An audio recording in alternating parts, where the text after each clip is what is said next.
I finally realized my old best friend was really just abusing my kindness to get me to do stuff for him, and within 3 minutes of me catching up with him in public he asked me for a ride to the airport, but I backed out, and now he's stalking me. For context, I'm enlisted in the military and live in the barracks, basically dorm-style housing. I have this buddy, let's call him Bob. We were in the same platoon for over a year and even deployed together for 6 months.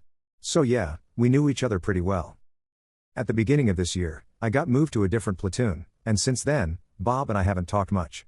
That honestly worked out because over the past 7 months I've been focused on self-improvement. I quit drinking, smoking, cut off toxic friendships, and started working hard on my biggest issue, people-pleasing. Back when Bob and I were close, I'd go out of my way to help him, even when I was exhausted. But once I started setting boundaries, I realized our friendship was very one-sided. He never reached out unless he needed something, and even when I hung out at his place, usually only because our mutual friend, let's call him Ryan, invited me, Bob would ask me to help him clean or do random chores, never Ryan, just me. It annoyed me, but I kept helping to avoid drama. Eventually, I stopped answering his calls. I wasn't trying to be a jerk, I was just tired of being used. Anyway, fast forward to Friday. I run into Bob at work, give him a polite what's up, and within 3 minutes, he asks me to drive him to the airport this weekend. Out of old habit, I say yes, immediately regret it and spend the day trying to think of a way out. A couple hours later, I text him saying something came up and I can't do it. He replies, all good, thanks. Cool, I think we're done here. But today, I get 3 missed calls from him. I ignore them. Not 5 minutes later, someone knocks on my door. It's Ryan. Myself and Ryan live in the barracks, and Bob lives off base housing. I'm almost certain Bob asked him to come check if I was in my room.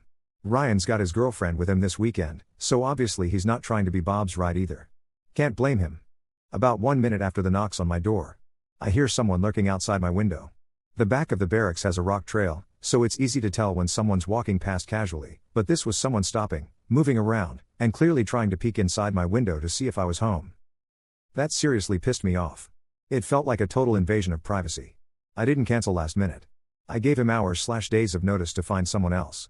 And instead of handling it like an adult, he spam calls me, sends someone to knock on my door, and, presumably, creeps around my window to catch me hiding?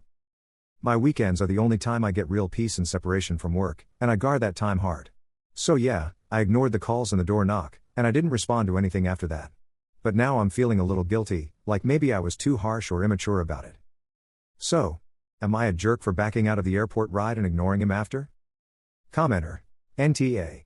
You gave him loads of warning, he had time to sort something else or grab a cab/Uber. He's a grown-up man. Update. So, turns out the airport ride wasn't the full story. Through a mutual friend, I found out Bob was also looking for someone to take care of his dog while he was out of town.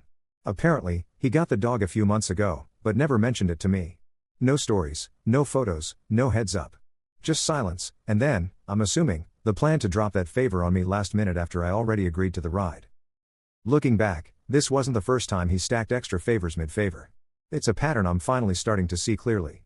And when I backed out of the ride, that's when the spam calls, the knock on my door, and the creeping around my window started. It didn't feel like panic, it felt like pressure. I've tried to be a good friend. I've made excuses, extended grace, and kept showing up. But I'm realizing I've cared more about this friendship than he ever did. And honestly, I'm done with Bob. And, something I almost forgot to mention, Ryan recently told me that Bob has allegedly been cheating on his wife. His girlfriend is good friends with Bob's wife and they communicated about the situation, so that's how he found out. I take that seriously. That's a hard moral boundary for me. And what really gets me is, the few times I hung out when she was around with us, she was incredibly nice, sweet, caring, and respectful. It genuinely makes me feel bad for her. She didn't deserve that, and it really solidified for me that I don't want to be connected to someone who treats the people closest to them like that. At this point, I genuinely don't care to have Bob in my life anymore. But the dog? Never met him. Don't know his name. No idea what breed he is. And I still hope he's doing great. Belly full, living stress-free, and far away from all this last-minute chaos. Honestly, I'd give that dog a ride before I ever say yes to Bob again.